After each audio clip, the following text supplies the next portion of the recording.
Мы живем по треугольнику. Этот треугольник называется «Понял, почувствовал, прожил». Мой первый муж умный. Понятийно я могла с ним прожить только 8 лет. И поэтому у меня появляется второй муж, который чувственный.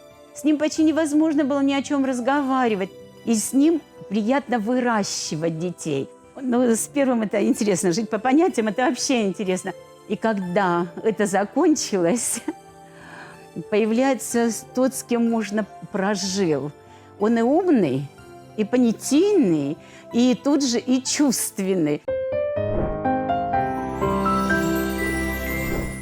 Мы живем по треугольнику. Этот треугольник называется «Понял, почувствовал, прожил».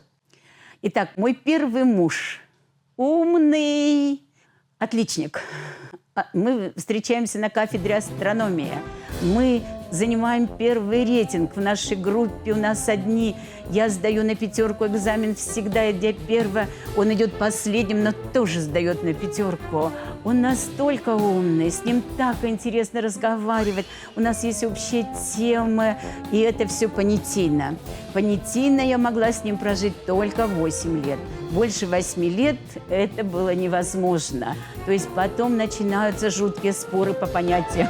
Потом начинается развод по понятиям. Потом мы начинаем выяснять, как воспитывать детей по понятиям. То есть мы потом начинаем наши понятия выстраивать.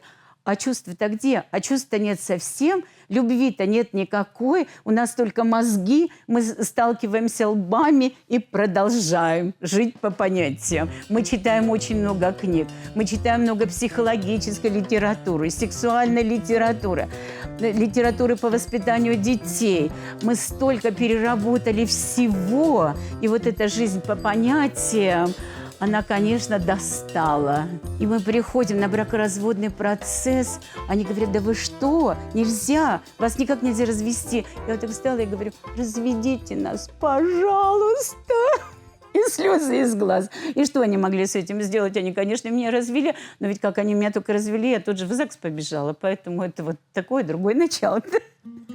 Так захотелось любви, так захотелось уйти в чувства, так захотелось, чтобы вот просто прислониться, чтобы пообниматься, чтобы получить вот это удовольствие сердца.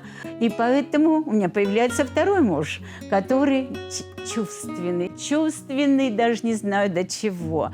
С ним почти невозможно было ни о чем разговаривать. Я, видимо, наговорилась за эти 8 лет столько, что мне это было не нужно.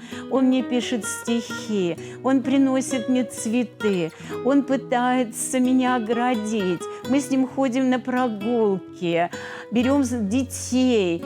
Мне очень нравится сочинять сказки вместе с ним. Мне нравится с ним ходить в походы. Мне нравится с ним делать все, потому что столько чувств. Я слушаю его голос и просто растекаюсь. И мне все равно, о чем он говорит, потому что это чисто чувственный брак.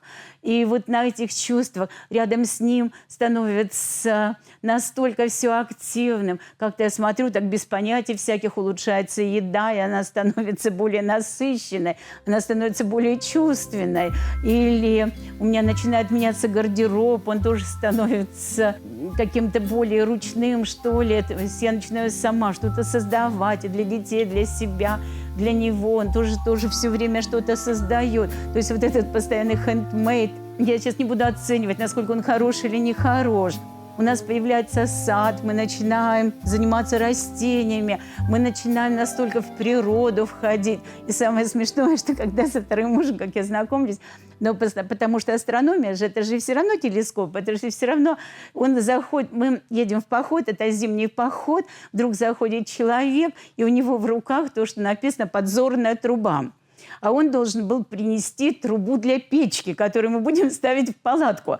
И его тут же посылают. И я первое, что про него пишу, есть у нас один чудак, все он делает не так. То есть все не так. Он из теплых стран, он из теплых краев, он из изобильного края.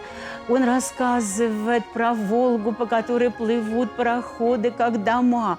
Я начинаю входить в эту романтику. Мне становится настолько хорошо. И все, вот это такой чувственный абсолютно брак. И с ним приятно выращивать детей. Если с первым было приятно рожать детей, то со вторым приятно выращивать, потому что он больше не давит на меня, что-то нельзя ребенку, он не заставляет моих детей там ложиться спать, когда им захочется, он ничего не заставляет и не вынуждает делать ни меня, ни детей по книгам и по правилам. И, конечно, когда... Ну, с первым это интересно, жить по понятиям, это вообще интересно. Когда он приходит и говорит, нельзя кормить ребенка. Ребенок у меня плачет грудной. Нельзя кормить ребенка. Заворачивает его, несет на улице минус 35 градусов. Он трясет этого ребенка. Ребенок продолжает плакать. И я ничего не могу сделать, потому что он по понятиям лучше не попадаться ему. Потому что это, может быть, плохо кончится и для меня, и для ребенка. То есть это, конечно, ужасно. И вот когда я попадаю в эту любовь, я попадаю в эти чувства, я просто растворяюсь в этих чувствах, и я понимаю, теперь мне никто мешать не будет ни в чем. Теперь я могу полностью проявиться. И я начинаю проявляться. И именно при нем я куда только уже не пошла. Я освоила нетрадиционную медицину. После этого я освоила время. Все, что вот я сейчас для вас делаю, все эти написанные книги, это все было при нем сделано, потому что мне было легко. Он просто шел со мной рядом и давал эти чувства, давал эту любовь.